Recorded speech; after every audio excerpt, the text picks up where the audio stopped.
Olá, seja muito bem-vindo. Vamos dar continuidade à leitura do nosso livro, Ou Você Perdoa ou Você Adoece. Essa é uma contribuição de amor para você, aqueles que querem saber um pouquinho mais sobre perdão, com base neste livro do pastor Renato Rubim. E hoje nós vamos começar pela introdução, e ele fala o seguinte: falar de perdão é falar de Deus, é falar da graça, é falar da capacidade de oferecer aos outros uma memória apagada, sem registros, sem mágoas e sem tatuagens do ressentimento. Olha só que interessante. A gente tatua ressentimento no corpo da gente, né? Então, eu achei muito legal essa colocação que ele fez, sem tatuagem de ressentimento. A gente tatua aquela marca que nunca sai, né? Que fica ali para sempre, né? Eterna. E entenda, se você perdoar, não será eterno.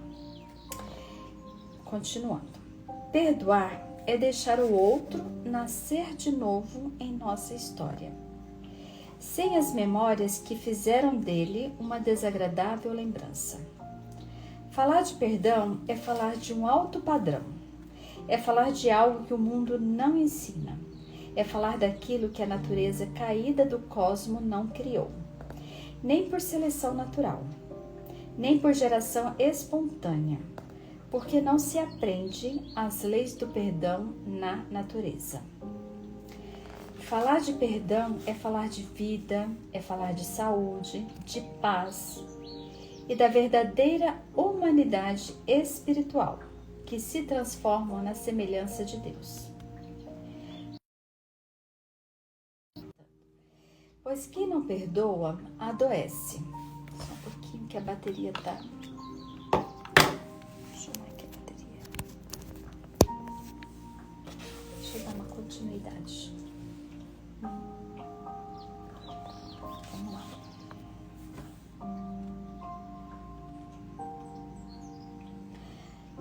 Pois quem não perdoa, adoece e deforma como gente. Falar de perdão é falar de sentimento essencial para se viver com o coração descoberto neste mundo de agressões e de facas afiadas. Falar de perdão é falar de Jesus e dos homens com que ele almejam ficar parecidos. Falar de perdão é falar da repetição da vida, de Jesus na nossa pobre, frágil, caída humanidade individual. Falar de perdão é falar de Deus na minha vida e na sua vida. Pela divina graça, tenho conseguido falar a respeito do perdão em todos os países que prego a maravilhosa palavra, salvadora palavra. Ocorreu-me então que eu deveria colocar meus pensamentos em forma de texto num livro, expandindo mais o alcance dessa reflexão. Estou lendo para você também, meu bem. E também, por que não dizer, gravando de forma mais consciente no papel? Por isso, prezado leitor, quero convidá-lo a acompanhar nessa rápida reflexão literária. Naturalmente, entendo que você também tem seu ponto de vista. E é isso que nos une a essa maravilhosa comunidade chamada Igreja. Se você, prezado leitor, não tem uma experiência de vivência evangélica, convida-se a juntar a uma comunidade de fé. Para isso, basta que você aceite em seu coração e declare que Jesus Cristo é o Salvador da sua vida, que Ele morreu na cruz por você, como forma de receber a carne o perdão dos pecados que você cometeu. E também nós, pois todos pecamos e destituídos estamos na graça de Deus e precisamos do seu perdão. Vamos então ao estudo do nosso tema, o perdão. O texto bíblico que quero utilizar como base nesse estudo encontra-se em Mateus, capítulo 18, versículo 23 a 35. Por isso, o reino dos céus é semelhante a um rei que resolveu ajustar contas com seus servos. E passando a fazer, trouxeram-lhes um que lhe devia 10.000 talentos. Não tendo ele, porém, com que pagar, ordenou ao senhor que fosse vendido a ele, a mulher, os filhos e tudo quanto possuía, e que a dívida fosse paga. Então, o servo, prostrando-se reverente, rogou: Sê paciente comigo, e tudo te pagarei. E o senhor daquele servo, compadecendo-se, mandou embora e perdoou a dívida. Saindo, porém, aquele servo, encontrou um dos seus conservos que lhe devia 100 denários. E agarrando-o, o sufocava, dizendo: Paga-me o que me deves. Então o conservo, caindo-lhe aos pés, lhe implorava: Sê paciente comigo, e te pagarei. Ele, entretanto, não quis. Antes, indo, se lançou na prisão até que saldasse a dívida. Vendo seus companheiros o que havia passado, entristeceram-se muito e foram relatar ao Senhor tudo o que acontecera. Então o Senhor, chamando-o, disse: Servo malvado, perdoei-te aquela dívida toda porque me suplicaste. Não devias tu igualmente compadecer-te do seu conservo? Como também eu me compadeci de ti? Indignado-se o Senhor, entregou aos verdugos, até que lhe pagasse toda a dívida. Assim também meu Pai Celeste vos fará, se do seu íntimo não perdoares cada um do seu irmão. Eu vou repetir. Assim também meu Pai Celeste vos fará, se do seu íntimo não perdoares cada um do seu irmão. Profundo, né?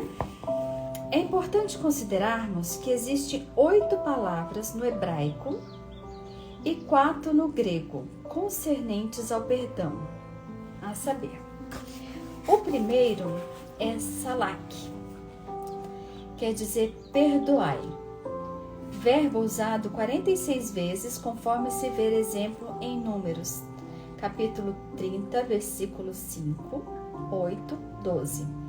1 Reis, capítulo 8, versículo 30, 34, 35, 39 e 50. 2 Crônicas, capítulo 6, versículo 21, 25, 27, 30 e 39. Salmos 103, versículo 3. Jeremias, capítulo 31, versículo 34. Capítulo 36, versículo 3. Daniel, capítulo 9 e 19. Amós 7 e capítulo 7, versículo 2.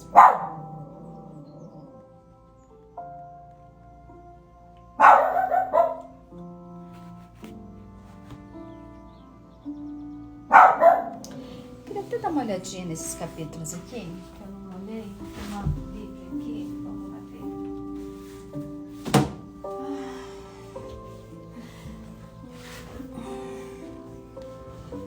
Vou pegar um para inspirar. Salak, perdoai, verbo hebraico usado 46 vezes. Números, capítulo 30, versículo 30. 30, versículo 5 a 8. Meu bem, Números, capítulo 30, versículo 5, fala o seguinte: Mas, se seu pai se opuser no dia em que tal ouvir todos os seus votos e suas obrigações, em que tiver ligado a sua alma, não serão válidos, mas o Senhor lhe perdoará, porquanto seu pai los vedou. Versículo 8. Mas, se seu marido lhes verdar no dia em que ouvir e anular o seu voto, que estava obrigada, como também declaração dos seus lábios em que ligou sua alma, o Senhor lhe perdoará. Capítulo 12, versículo 12. Porém, se seu marido los anulou no dia em que os ouviu, tudo quanto saiu dos seus lábios, quer dos seus votos, quer das obrigações da sua alma, não será válido. Seu marido los anulou e o Senhor lo perdoará. Bom, então,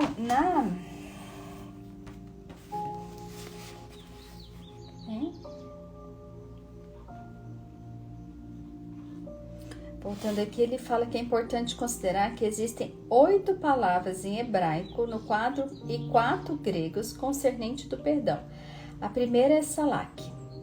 A segunda é salak, perdão substantivo do hebraico usado uma única vez em Salmo 86, 5.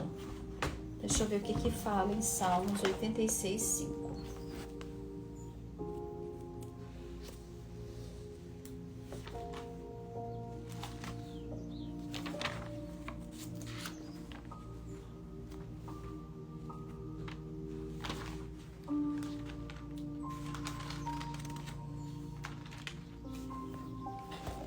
Salmos 86, versículo 5. Pois tu, Senhor, és bom e pronto a perdoar, e abundante em benignidade para com todos que te invocam. A terceira palavra é capar. Capar quer dizer cobrir, palavra hebraica usada cerca de 10 vezes no sentido de perdoar, embora seja a palavra traduzida principalmente por expiar. Vejamos o exemplo em Salmos 78,38, Jeremias, capítulo 18, versículo 23, Deuteronômio, capítulo 21, versículo 8, Crônicas, capítulo 30, versículo 18, Levítico, capítulo 8, versículo 15, Ezequiel, capítulo 45, versículo 15 e 17, e Daniel, capítulo 9, versículo 24. A quarta palavra quer dizer nasa, levantar e perdoar, palavra usada 13 vezes com o sentido de perdoar. A quinta palavra, afieme, deixar ir, perdoar, termo grego usado 145 vezes no Novo Testamento. A sexta palavra é afeses, perdão, substantivo grego empregado 16 vezes. A sétima palavra chama charizomai, ser gracioso, com a palavra grega, utilizada 22 vezes.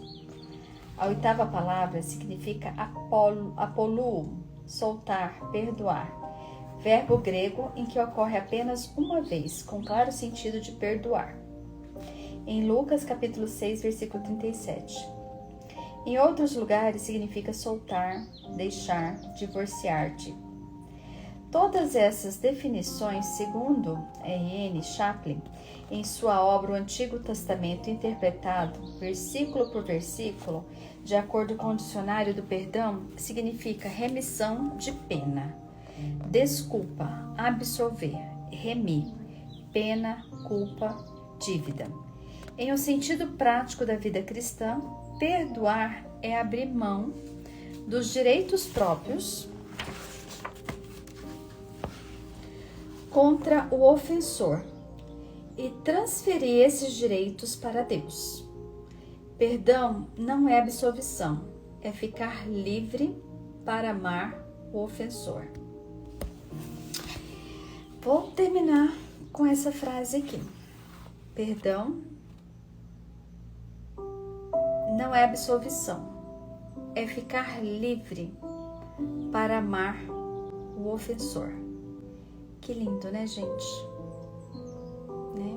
Ficar livre no seu coração para você amar o ofensor. E assim a gente finaliza. Vamos dar continuidade amanhã. Te espero aqui. Um beijo.